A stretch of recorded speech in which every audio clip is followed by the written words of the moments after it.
presença, Senhor, dizendo que Tu és santo, santo, santo, e isso é verdadeiro. Mas nós nos colocamos aqui debaixo da Tua misericórdia, Pai, que somos falhos, mas somos Teus filhos, somos lavados no sangue de Cristo, e clamamos e necessitamos da Tua presença, Senhor.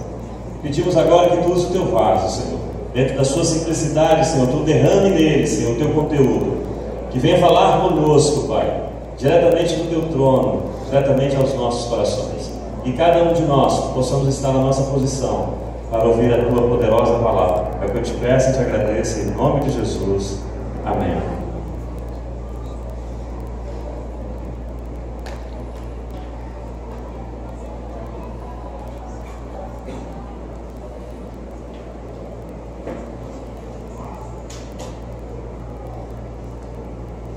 Amados irmãos, louvado seja o nome do Senhor que nos dá esta bênção, essa oportunidade de nos reunirmos para louvar o Senhor, para bendizer o Senhor e prestar a Ele um culto que só a Ele é devido. Isso me faz lembrar da experiência do apóstolo Pedro quando ele chegou na casa de Cornélio por ordem do Senhor. Cornélio havia chamado toda a sua família e todos os seus amigos para ouvir a palavra do Senhor, e ele disse então para Pedro: nós estamos aqui para ouvir o que Deus tem para falar conosco. Que esse seja o desejo de cada um de nós, de estarmos aqui para ouvir a palavra do Senhor.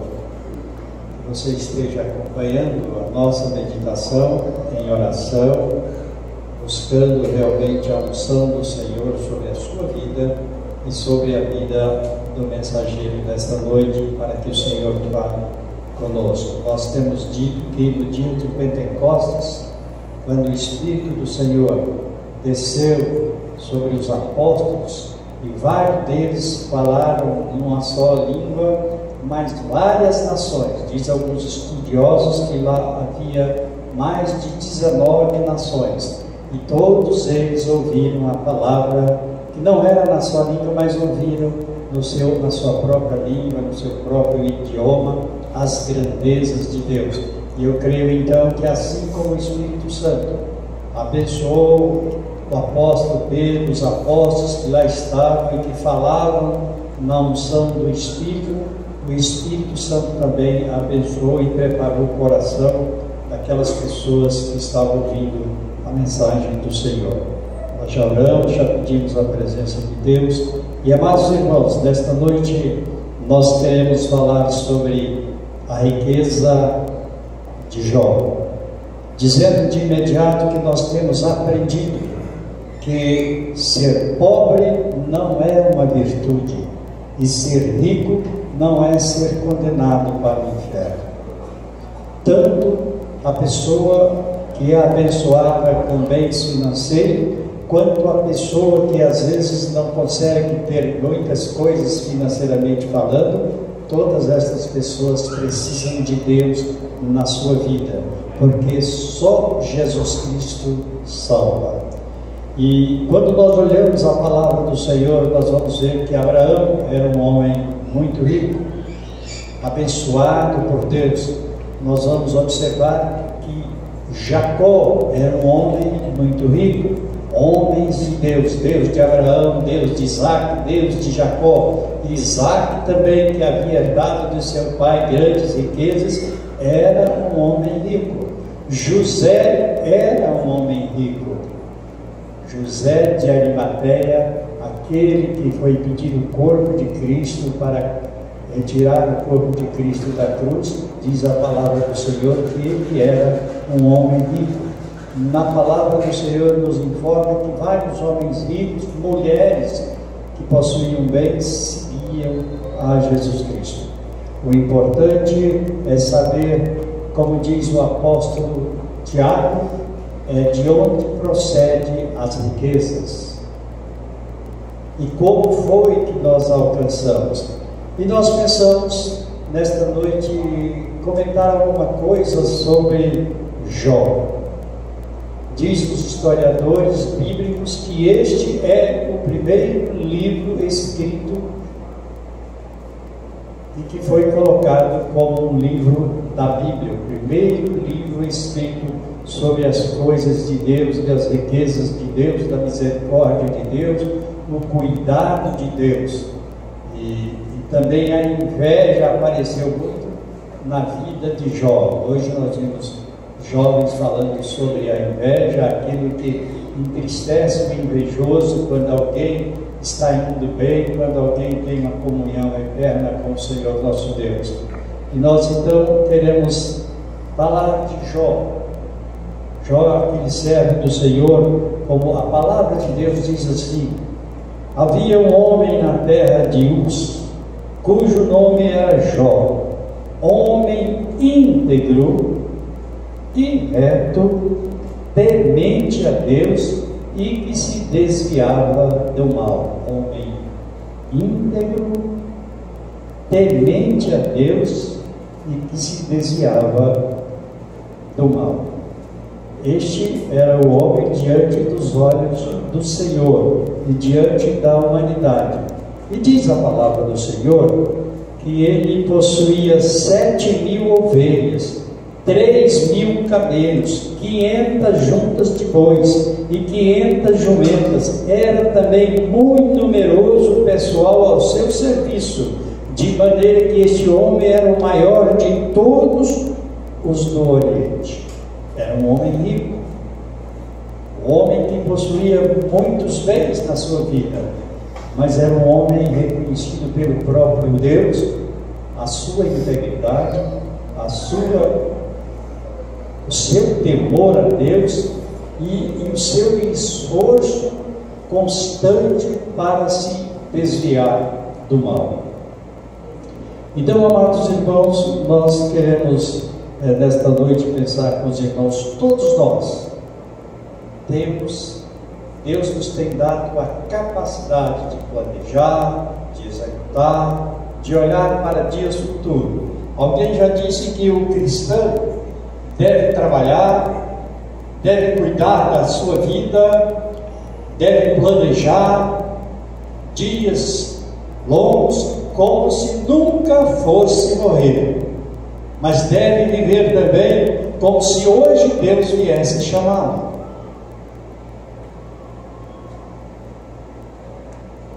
Jó, este homem rico, era um homem que temia o Senhor.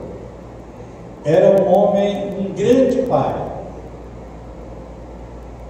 Nós, pais, devemos aprender com Jó, como Jó cuidava dos seus filhos.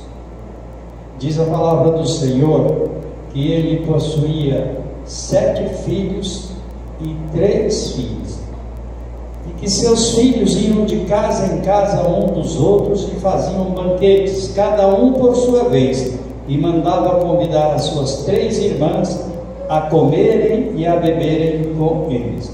Decorrido o turno de dias de seus banquetes, chamava Jó a seus filhos e os santificava. Levantava-se de madrugada e oferecia holocausto segundo o número de todos eles, pois dizia: talvez tenham pecado os meus filhos e blasfemado contra Deus em seu coração. Assim o fazia Jó continuamente. Então era um pai que, apesar da sua grande riqueza, se preocupava com a vida espiritual dos seus filhos. Ele falava dos seus filhos para Deus e falava de Deus para os seus filhos. Criou os seus filhos assim num lar de harmonia, de paz, mostrando que o lar é um reduto de paz, de harmonia e não um campo de batalha. E nós vimos assim como aqueles filhos viviam. Eles faziam as suas festas e tinham prazer em chamar os seus irmãos, porque eles aprenderam a viver em harmonia quando viviam na casa de seu pai, porque eles ouviram da palavra do Senhor na vida dos seus pais. E aí fica assim uma pergunta para nós que somos pais: como temos criado os nossos filhos? Temos falado de Deus para os nossos filhos?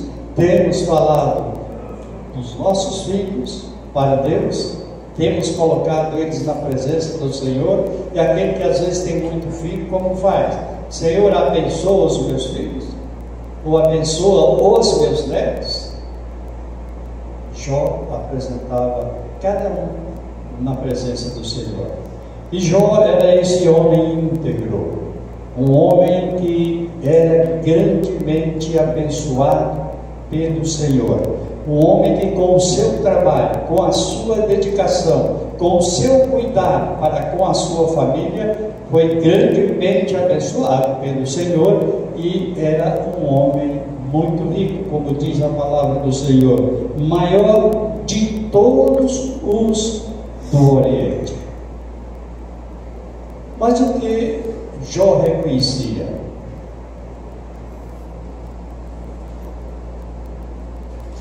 Ele diz assim: nós conhecemos a história de Jó, sabemos que houve no coração de Satanás uma grande inveja a respeito de Jó. Ele não podia entender por que Jó era tão íntegro diante do Senhor, por que Jó se desviava do mal, por que Jó temia a Deus, e ele colocou no seu coração, na sua mente, que todas aquelas qualidades de Jó é porque Deus o havia cercado de todos os bens, tinha dado uma grande família e tinha dado muita riqueza material. Por isso Jó era temente a Deus, e nós sabemos que ele então lançou um desafio, e Deus, que conhecia a vida de Jó, permitiu o desafio, só não aceitou que Jó tocasse na vida, que o diabo tocasse na vida de Jó, dizendo: tá bom, você faça o que você quiser, mas não toque na vida de Jó. E ele tirou todos os seus bens, ele tirou a sua família, e depois tirou toda a sua saúde. Mas Jó, naquele momento de luta, de desespero, podemos assim dizer, não só porque havia perdido todos os seus bens, mas porque também havia perdido todos os seus filhos. E eis que levantou, então Jó se levantou, rasgou o seu manto, rapou a cabeça e lançou-se em terra e adorou o Senhor. Ele não vivia em temor ao Senhor por causa dos bens que Deus lhe havia dado. Nós temos aprendido, amados irmãos, que nós nascemos pobres e vamos morrer pobres. Alguém aqui vai morrer rico? Só se você puder levar a sua riqueza. E nós sabemos que, como diz Jó. Então Jó se levantou, rasgou o seu manto, rapou a cabeça e lançou-se em terra e adorou, e disse: nu saí do ventre da minha mãe, e nu voltarei. O Senhor o deu e o Senhor o tomou. Bendito seja o nome do Senhor. Ele reconhecia que tudo aquele que ele havia recebido, toda a riqueza que ele administrava, tinha vindo do Senhor. Ele reconhecia que tudo aquilo, o verdadeiro dono era o Senhor. Ele era apenas um mordomo de Deus. Por isso que a palavra do Senhor diz que quando nós buscamos em primeiro lugar o reino de Deus, as demais coisas serão acrescentadas. E muitas vezes Deus tem abençoado muitas e muitas pessoas, mas às vezes quando vem certas bênçãos do Senhor na sua vida, eles se esquecem do Senhor. Por isso, na leitura inicial que nós fizemos, quando Moisés falava com o povo, estava para entrar na terra prometida, Moisés exorta o povo a não se esquecer do Senhor, dizendo: olha, o Senhor está dando para vocês uma terra que mana leite e mel, uma terra aonde a pedra é ferro, uma terra de ouro, uma terra de muitas riquezas. E Deus quer abençoar todos vocês. Deus quer cuidar de todos vocês.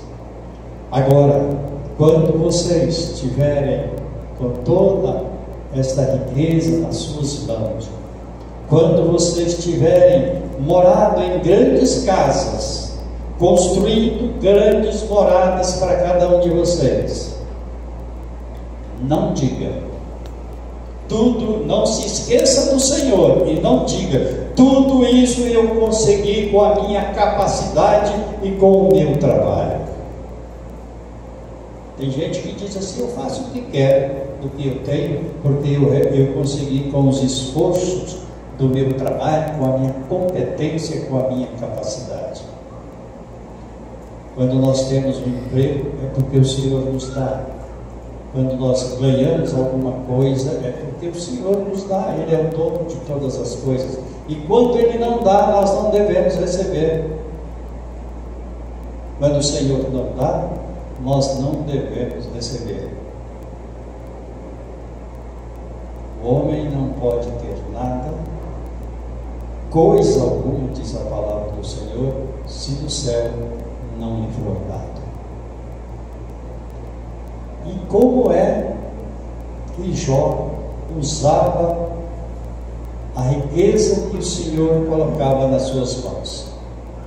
Quando nós abrimos o próprio livro de Jó, no capítulo 29, quando ele começa a recordar o seu tipo de vida antes de ser testado, antes de passar pelas grandes tribulações que ele estava passando, quando ele manifestava a saudade daqueles dias que ele vivia antes de passar por aquelas lutas, por aquelas provações, ele diz no versículo 12 do capítulo 29: eu livrava os pobres que clamavam, e também o órfão que não tinha quem o socorresse. Eu livrava os pobres que clamavam, e também os órfãos que não tinham com que se socorrer. Ele não guardava como aquele louco que conseguiu uma grande fortuna através dos seus campos, que deu muitos frutos, e ele pôde colher muita coisa, e diz: agora eu vou fazer um grande celeiro para guardar todas as coisas que eu fiz, e depois vou viver uma vida regalada, porque eu tenho muitos bens para muito tempo. E Deus fala com ele: louco, esta noite te pedirão a tua alma, e o que tens preparado para quem será? Ele não havia feito investimentos no reino de Deus, e por isso o Senhor o chamou de novo. Eu estava essa semana ouvindo um testemunho de uma senhora, eu não sei se ela era evangélica, mas ela estava dizendo da sua dificuldade de visão, e desde pequena ela não enxergava muito bem, enxergava com muita dificuldade, depois quase não enxergava nada. E ela foi indicado para ela um médico lá em Belo Horizonte, e ela foi a Belo Horizonte, e lá esse médico usou de uma técnica nova e fez uma cirurgia, e ela voltou a enxergar muito bem.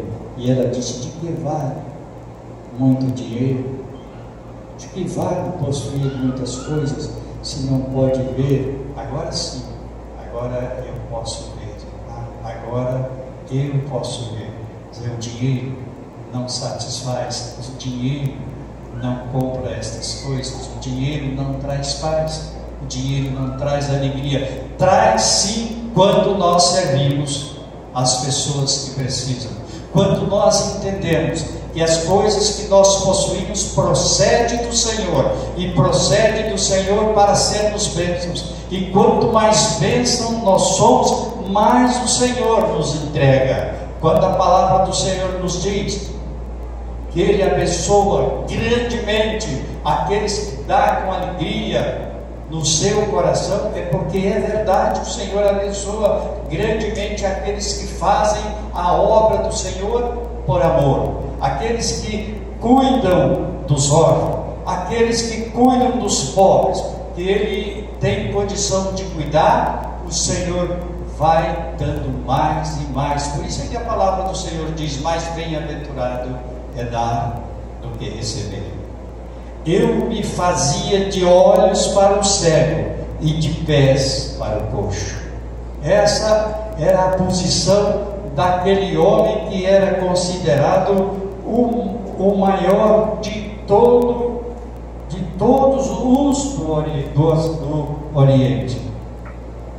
Este era o homem de Deus, porque na sua riqueza material ele não se esquecia de cuidar das pessoas, de falar com as pessoas, de aconselhar as pessoas, de trazer alegria àquelas pessoas que estavam aflitas, e de ajudar, de mostrar o caminho, de pegar muitas vezes na mão do cego e guiá-lo, e ser sustento, amparo para os aleijados, para o coxo, aquele que não podia andar. Dos necessitados era pai, e até as causas dos desconhecidos eu examinava. Este era o homem que havia recebido e reconhecido que toda a sua riqueza, todos os seus bens, ele havia recebido do Senhor. Por isso que quando ele perde tudo aquilo, ele não blasfema contra o Senhor, porque a sua esperança não estava naquelas coisas, porque a sua fé não estava naquelas coisas. Ele tinha certeza e convicção de que um dia fecharia os olhos deste mundo, e nós não sabemos que dia será para cada um de nós. Nós só sabemos que os nossos dias estão escritos e determinados por Deus, mas não sabemos se é amanhã, se é hoje mesmo, ou quanto tempo será. E por isso, quando o inimigo pensava que Jó ia blasfemar contra o Senhor, quando o inimigo pensava que Jó ia brigar com Deus, ia reclamar, a palavra do Senhor nos diz que Jó se levantou, rasgou o seu manto, rapou a cabeça e lançou-se em terra e adorou. E disse: nu saí do ventre de minha mãe, e nu voltarei. Por isso que nós podemos afirmar: nós viemos pobre para este mundo e vamos voltar pobre, sem nada, não vamos levar nada. Alguém já diz que roupa de defunto não tem bolso, outros já dizem que caixão não tem gaveta. Mas está dizendo isso, né? Nós lembramos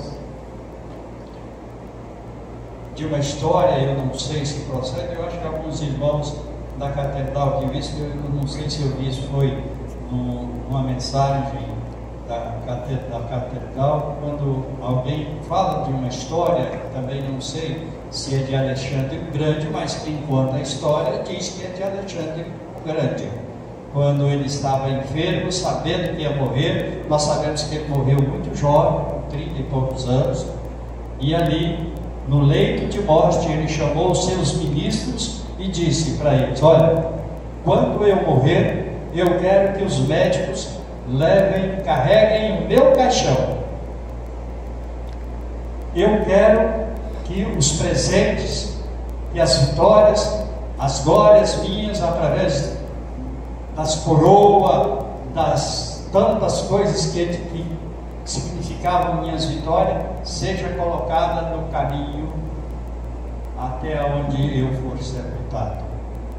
E eu quero que quando fechar o caixão, deixe as minhas mãos do lado de fora. E o pessoal, sim, a sua ordem será cumprida, mas nós gostaríamos de saber por que o Senhor faz esse pedido. Bom, eu quero que os médicos me levem para mostrar para o mundo que médico nenhum tem poder de livrar ninguém da morte. Só Deus tem o poder de alongar os nossos dias, como ele fez com o rei Ezequias, que pediu: Senhor, dá-me mais um tempo. E Deus deu para ele mais 15 anos. Só Deus tem o poder de curar. Deus usa os médicos, Deus usa os remédios, Deus muitas vezes atua sem uso de remédio, sem uso de médico, mas só dele procede a cura. Ninguém pode curar, ninguém pode nos salvar da morte. E está profetizado pelo Senhor que do pó nós viemos e do pó nós voltaremos. Não sabemos o dia, mas sabemos que vamos voltar. E ele disse: quanto aos meus presentes, quanto às minhas riquezas, as minhas honras, quero que fiquem no caminho, para que o povo veja que eu não levo nada, tudo fica para trás. E quanto às minhas mãos para fora do caixão, é para mostrar que eu vim de mãos vazias e volto de mãos vazias. E às vezes, amados irmãos, nós desprezamos tantas coisas do Senhor para dar vazão, às vezes, às nossas luxúrias. Quantas e quantas pessoas são abençoadas por Deus através do seu trabalho honesto, que Deus vai abençoando e ele vai conseguindo as coisas. E muitas vezes, uma das suas primeiras atitudes é mudar as suas amizades. Depois, muitas vezes, às vezes ser membro de uma igreja, às vezes é mudar daquela igreja por várias razões, às vezes procurar uma igreja mais elitizada, ou quem sabe se afastar da igreja, porque os irmãos ficam me olhando como se eu fosse obrigado a sustentar, porque agora eu vivo bem, eu tenho que dar mais oferta do que os outros, então eu não quero isso, e se afasta. E outros às vezes trocam até de esposa, de esposo, por causa da riqueza. Por isso que o apóstolo Paulo, escrevendo, ele disse que nós devíamos tomar muito cuidado com a riqueza, mas a riqueza mal adquirida, aquela riqueza que às vezes nós tiramos de alguém, que às vezes nós usurpamos de alguém para nos enriquecer e para ajudar e para deixar para quem, como diz o Senhor. Louco, esta noite te pedirão a tua alma, e o que tens preparado, para quem será. Há um texto na palavra do Senhor que diz que o povo de Deus não estava se preocupando com a casa de Deus. O povo estava se preocupando com suas casas. Até o texto diz assim: com as suas casas apaineladas. Mas a casa do Senhor estava em ruínas, e o povo estava adorando outros deuses, porque eles diziam que no seu coração, que o seu socorro estava nas coisas que eles possuíam. Eles já estavam esquecendo que o socorro vem do Senhor, o socorro vem de Deus, e é Deus quem abençoa, e é Deus quem dá, e é Deus quem cuida de nós. E eles estavam esquecendo, e por isso o profeta diz: o seu salário vai ser como se você colocasse num saquetel furado. Você não sabe para onde vai o seu dia, você não sabe o que fazer com a sua riqueza. Por isso, amados irmãos, é interessante que nós nos preocupemos, que nós tenhamos vontade de deixar algo para os nossos filhos, mas é importante que nós nos preocupemos mais com a vida espiritual dos nossos filhos.